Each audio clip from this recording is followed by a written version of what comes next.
क्या होता है ना, मंदिर में भी आप बड़े आदमी बन के जाते हो कि आपको सबसे आगे बैठा दिया जाए, आपको सबसे पहले दर्शन हो जाए। ये बड़ी बीमारी है, सत्संग में बहुत बीमारी होती है, सबको पार करके आप सबसे आगे आकर बैठते हो। और भगवान को तन दिखता ही नहीं, उनकी दृष्टि तो कहीं और जाती है, उनके नेत्र तो कुछ और देखते हैं।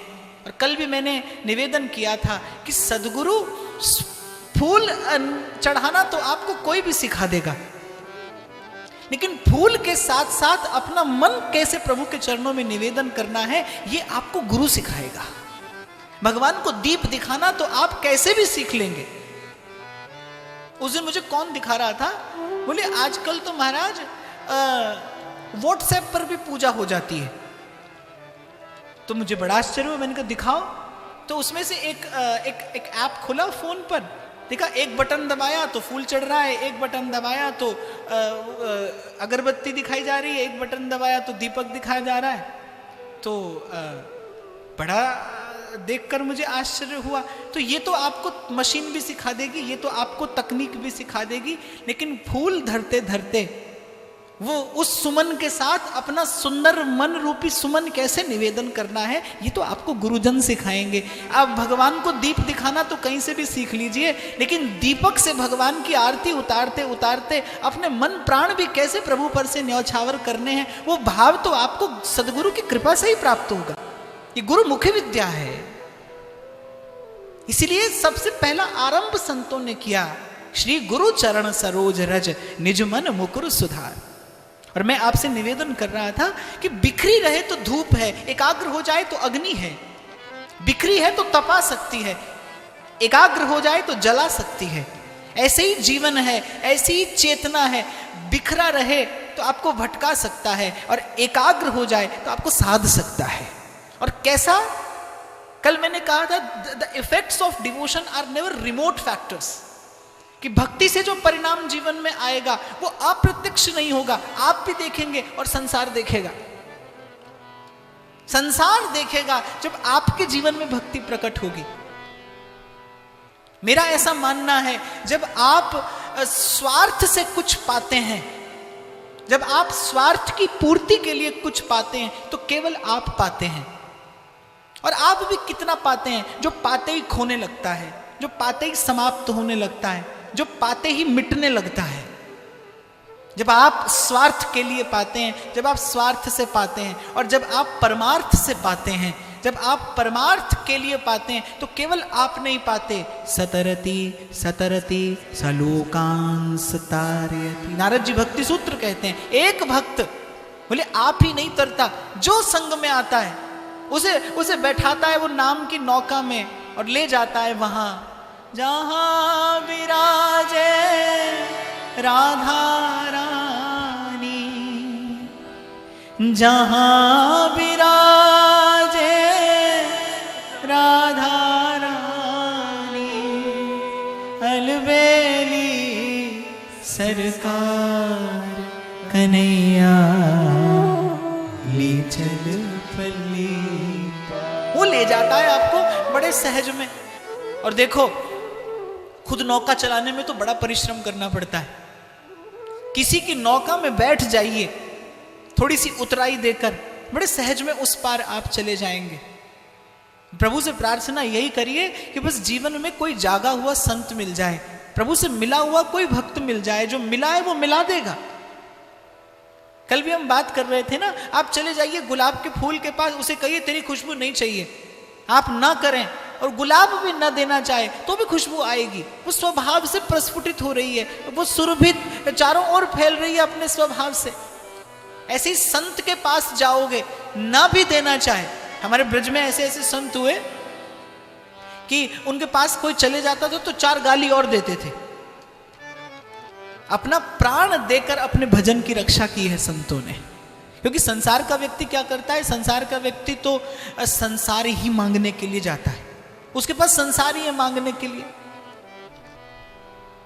और चर्चा हो रही थी कि कल व्यासपीठ ने निवेदन किया था, शक्ति का सदुपयोग करिए, दुरुपयोग नहीं। और जब जब आप संसार का विचार करते हैं तब आप विचार की शक्ति का दुरुपयोग कर रहे होते हैं, आपको पता नहीं, लेकिन वो विचार की शक्ति का दुरुपयोग हो रहा है। विचार करो, जिस समय आप स्वार्थ का विचार कर रहे थे, उसी क्षण उसी समय आप परमार्थ का चिंतन करके आप भी तृप्त हो सकते थे और सबके सुख की कामना कर सकते थे। संतों ने यही किया, उन्होंने जब जब सुख का विचार किया तो अपने सुख का नहीं। सर्वे भवन्तु सुखिनः सर्वे सन्तु निरामया सर्वे भद्राणि पश्यन्तु मां कश्चित् दुःख भाग् भवेत्।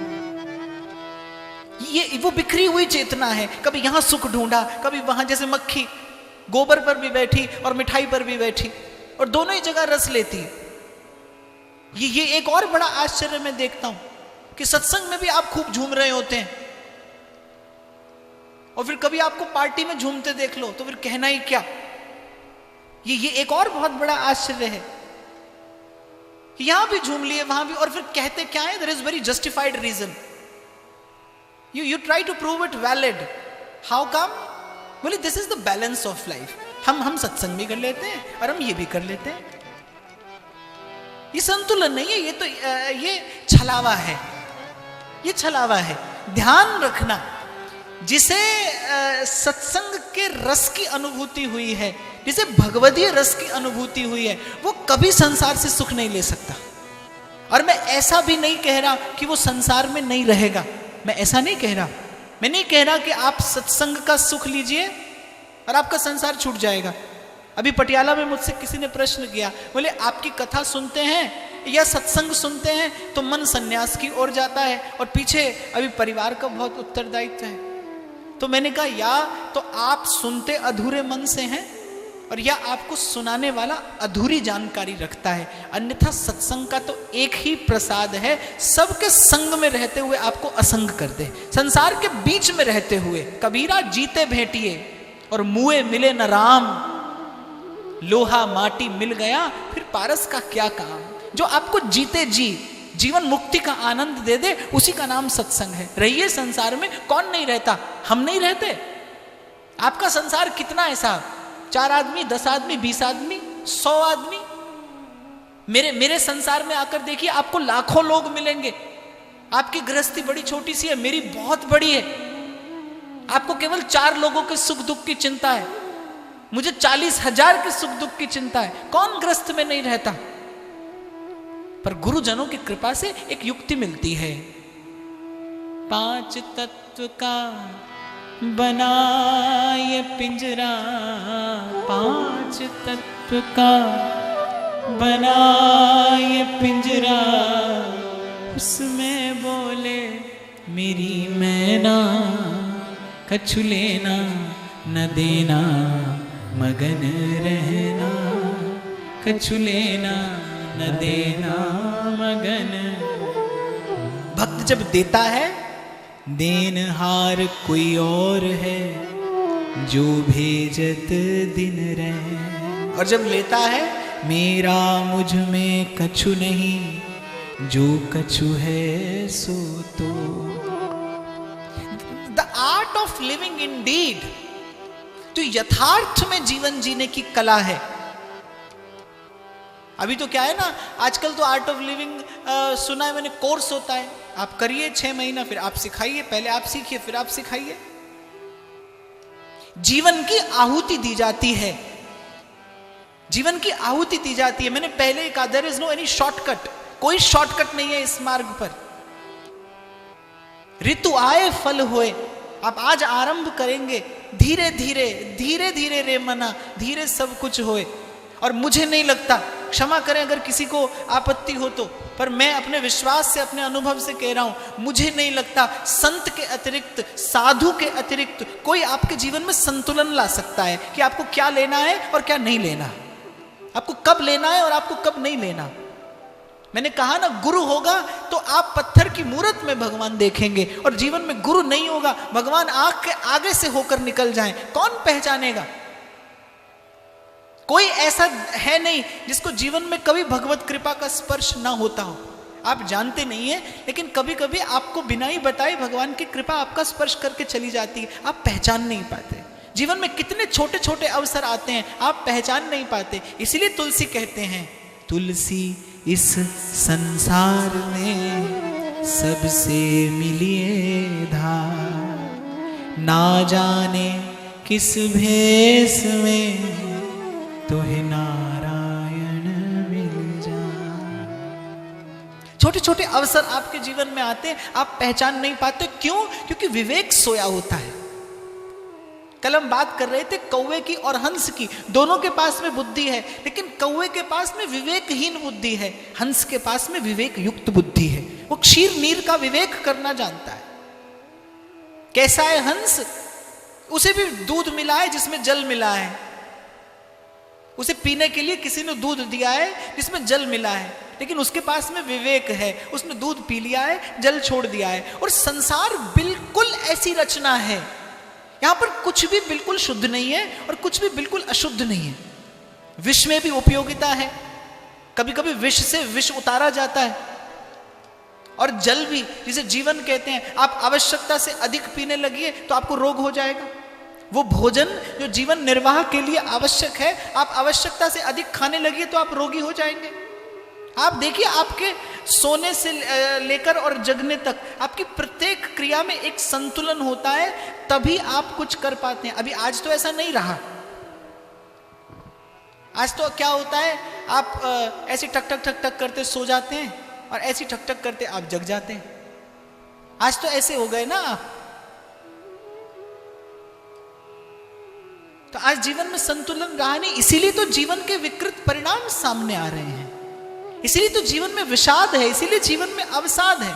आप सोचो कि प्रसन्नता जो जीव का सहज स्वभाव है, तुलसी कहते हैं कि ईश्वर अंश जीव अविनाशी, चेतन अमल सहज सुख राशि। जीव कैसा है? सहज सुख राशि, कि जिसे सुख के लिए कोई प्रयास ना करना पड़े। और सोच कर देखो, कभी दुख पाने के लिए प्रयास किया पर मिला? मिल रहा है और मिलता रहेगा जब तक आप इस जीवनी शक्ति का सदुपयोग करना नहीं सीखेंगे। You would have to learn the art of living. और जीने की कला केवल मात्र आपको एक संत सिखा सकता है, जो जीवन जीना जानता है, जो जीवन का सदुपयोग करना जानता है, जो इन श्वासों की माला को पिरोकर अपने मन की मैं जानूं और पी के मन की राह, सांसों की माला पे सिमरूं मैं पी का नाम, सांसों की माला पे सिमरूं मैं पी का नाम। अपने मन की मैं जानूं और पी के मन की राह, सांसों की माला पे सिमरूं मैं पी का नाम। कुछ भी आपको इस संसार में ऐसा नहीं मिलेगा जो पूर्ण रूपेण शुद्ध हो या अशुद्ध हो।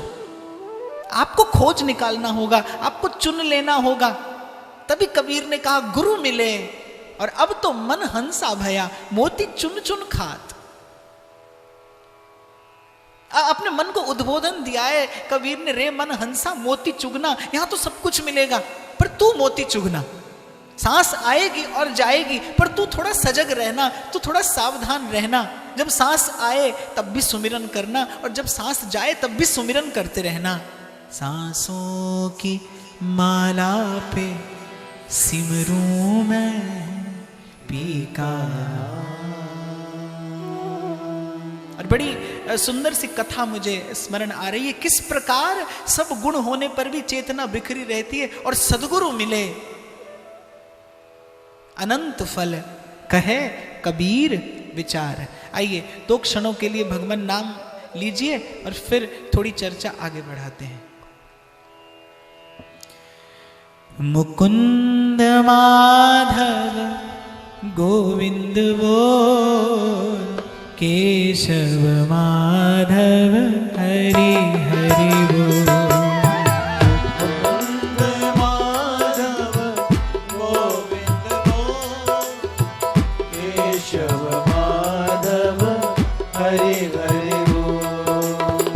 मुकुंद माधव गोविंद बोल, केशव माधव हरि हरि बोल।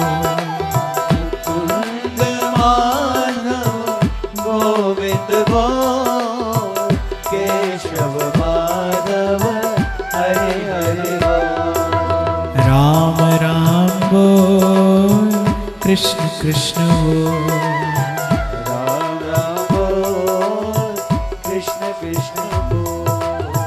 केशव माधव हरि हरि बोल, केशव माधव हरि हरि बोल। केशव माधव हरि हरि बोल। केशव माधव हरि हरि बोल। मुकुंद माधव गोविंद बोल, मुकुंद माधव गोविंद बोल। मुकुंद माधव गोविंद बोल, मुकुंद माधव गोविंद बोल। केशव माधव हरि हरि बोल, केशव माधव हरि हरि बोल। केशव माधव हरि हरि बोल। केशव माधव हरि हरि बोल। राम राम बोल, कृष्ण कृष्ण बोल, राम बोल, कृष्ण कृष्ण बोल। राम राम बोल, कृष्ण कृष्ण बोल। राम राम बोल, कृष्ण कृष्ण बोल। केशव माधव हरि हरि बोल, केशव माधव हरि हरि बोल। केशव माधव हरि हरि बोल, केशव माधव हरि हरि बोल। केशव माधव हरि हरि बोल, केशव माधव हरि हरि बोल। केशव माधव हरि हरि बोल,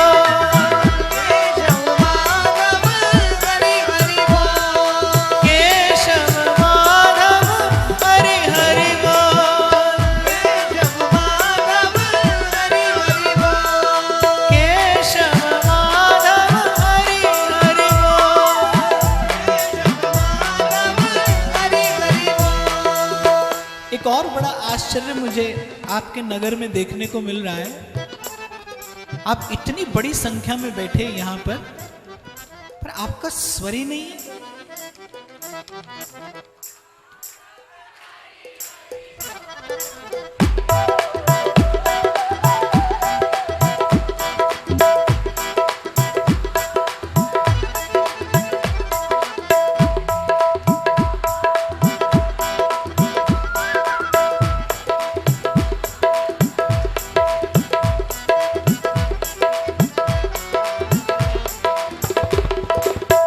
ये इतना सुंदर जीवन, ये तन, ये मन, ये साधन भगवान ने दिया है। यहां नहीं निवेदन करेंगे तो कहां करेंगे? क्या करेंगे छिपाकर अपनी अपनी ऊर्जा का?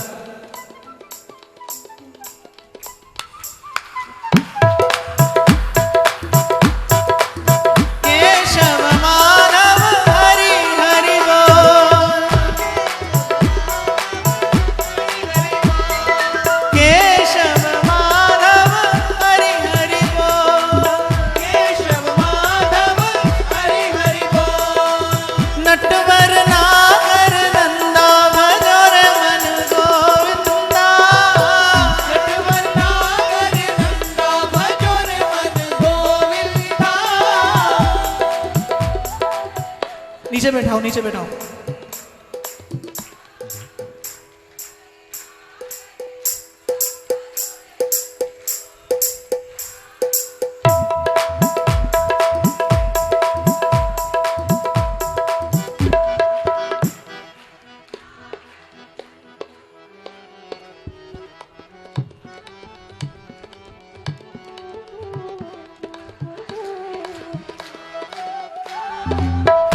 नटवर नागर नंदा भजो रे मन गोविंदा।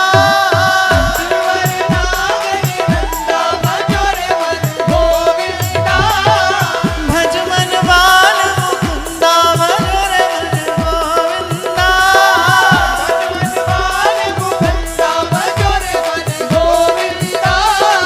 नटवर नागर नंदा भजो रे मन गोविंदा।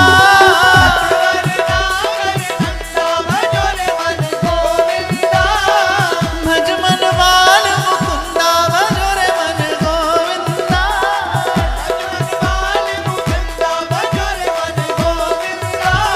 गोविंद मेरो गोविंद मेरो गोविंद मेरो गोविंद मेरो गोविंद मेरो गोविंद मेरो गोविंद मेरो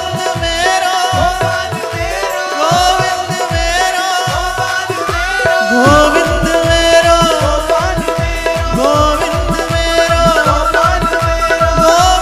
मेरो गोविंद मेरो गोविंद मेरो दोनों हाथ गोविंद मेरो गोविंद मेरो गोविंद मेरो गोविंद मेरो गोविंद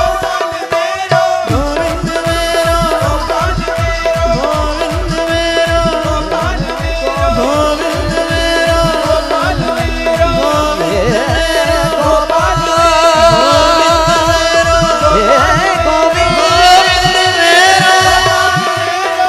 गोविंद मेरो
मनवे ए पूंजी श्वासांगी एनुला दे प्रभु दे लेखे ए जग पे अवेखे भजन कर गोविंद दा मनवे भजन कर गोविंद दा। सूरदास जी आशु कवि थे, जन्म से प्रतिभाशाली, और केवल प्रतिभा ही नहीं सिद्धि भी सूरदास के पास में है। बड़ी प्रशस्ति चहूं और सूरदास की थी कि नेत्रहीन है पर उसके भीतर के कोई ऐसे नेत्र खुले हैं कि भूत भविष्य वर्तमान सब देख लेता है, सब जान लेता है। चहूं और जय जयकार होती थी सूरदास जी के इस चमत्कार की, पर सूर कहीं ना कहीं एक अभाव का अनुभव करते हैं। जीवन में सिद्धि तो थी लेकिन जीवन में शुद्धि नहीं थी। और बहुत ध्यान से सुनना, भगवान ने कहा ना, एक ही बात चाहिए, बस निर्मल मन जन सो मोहि पावा, अंतःकरण की शुद्धि। और जब तक अंतःकरण को देखना नहीं आएगा, जब तक स्वयं से आपका संबंध स्थापित नहीं होगा, जैसे आप जानते ही नहीं आपको एक रोग है तो आप औषधि क्यों कर लेंगे? जब आपको जानकारी नहीं कि आपको रोग है, जानकारी होने के बाद ही तो आप प्रयास करते हैं उस रोग से मुक्त होने का। जब तक जाना ही नहीं कि अंतःकरण मैला है, तब तक प्रयास कैसे होगा? इसीलिए संत कहते हैं, नैन निकट काजर लसै पे दर्पण दिखलाए। सत्संग में आप आएंगे तो आप स्वयं को देखेंगे। आप अपने नेत्रों से सारा संसार देख सकते हैं, सूक्ष्म से सूक्ष्म वस्तु आप किसी यंत्र की सहायता से देख सकते हैं, लेकिन आप अपना मन नहीं देख पाते। पे दर्पण दिखलाए, उसे देखने के लिए, स्वयं का मुख देखने के लिए आपको दर्पण चाहिए। संसार को आप देख सकते हैं अपने नेत्रों से, पर स्वयं का श्रृंगार करने के लिए आपको दर्पण की आवश्यकता है। ठीक ऐसे ही अपनी बुद्धि से आप सारे संसार का आकलन कर सकते हैं, लेकिन आत्मविश्लेषण करने के लिए आपको सत्संग रूपी दर्पण की आवश्यकता है, स्वयं को देखने के लिए। When you get an introduction with your own self, जब आप अपने आत्म स्वरूप से परिचय पाते, स्वयं को देखते हैं। देखो, अपना दोष समझ में आए बिना विनम्रता नहीं आएगी, अभिमान रहेगा। और जब तक सत्संग में जाएंगे नहीं, अपना दोष दिखाई नहीं देगा। आप कितने भी भजन साधन करते रहिए, कितने भी व्रत अनुष्ठान करते रहिए, मैं आपको चुनौती देकर कह सकता हूं कि गुरुजनों की कृपा के बिना आप यदि शुभ कर्म भी करते हैं तो वो अहंकार बढ़ाने वाला होता है, वो दंभ का कारक बन जाता है। यदि रावण के जीवन में सद्गुरु होता तो रावण कैलाशपति को अपने माथे पर नहीं उठाता, कैलाशपति के चरणों में अपना माथा रखता। अगर उसके जीवन में सद्गुरु होता, उसके पास यदि संस्कार होता, उसने बल का दुरुपयोग ही तो किया। उसके पास बड़ा श्रेष्ठ बल, बड़ा श्रेष्ठ साधन। आप भी ध्यान रखना, आपके जीवन में गुरु नहीं हुआ तो आप भी अवसर का दुरुपयोग कर बैठोगे, आपकी शक्ति आपका पतन का कारण बन जाएगी। आपका शुभ कर्म आपके जीवन में अहंकार का कारण होगा, आपके जीवन में प्रमाद ले आएगा, आपके जीवन में विषाद ले आएगा। यदि आपके जीवन में गुरुजन नहीं हुए तो आपके जीवन में अनुशासन नहीं हुआ, यदि आचार्यों का, सत्पुरुषों का। इसीलिए सब कुछ रखिए अपने जीवन में, पर ध्यान भी रखिए कि आपके जीवन में कोई जागृत चेतना हो जो आपको पग पग पर संभालती रहे, आपको दुलारती रहे, आपको भूलने भटकने न दे। जो सहजोबाई कहती है, मारो झिड़को तो नहीं जाऊं, सरक सरक तुम ही पे आओ, विषय और जाने नहीं देवो, ढुर ढुर जाओ गह गह लेवो, ढुर ढुर जाओ गह गह लेवो, हम बालक तुम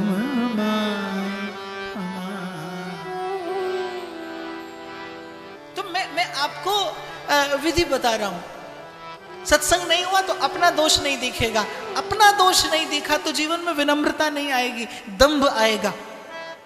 और एह दरबार दीन को आदर रीति सदा चलिया। जैसे संसार में आप किसी सभा में जाते हैं तो संसार में किसका सम्मान होता है? संसार में होता है प्रभाव का सम्मान, संसार में होता है धन का सम्मान, संसार में होता है बल का सम्मान। धन हो तो मूर्ख भी बुद्धिमान है। मीरा जी कहती है ना, कर्म की गति न्यारी, मूर्ख को तुम राज दिए हो पंडित फिरत भिखारी, उज्जवल वर्ण दीनी बगुलन को और कोयल कर दी कारी, कर्म की गति न्यारी। आज जो आपके पास है वो तो पुरानी कमाई है। एक बार क्या हुआ, एक सेठ जी के पुत्र का विवाह हुआ,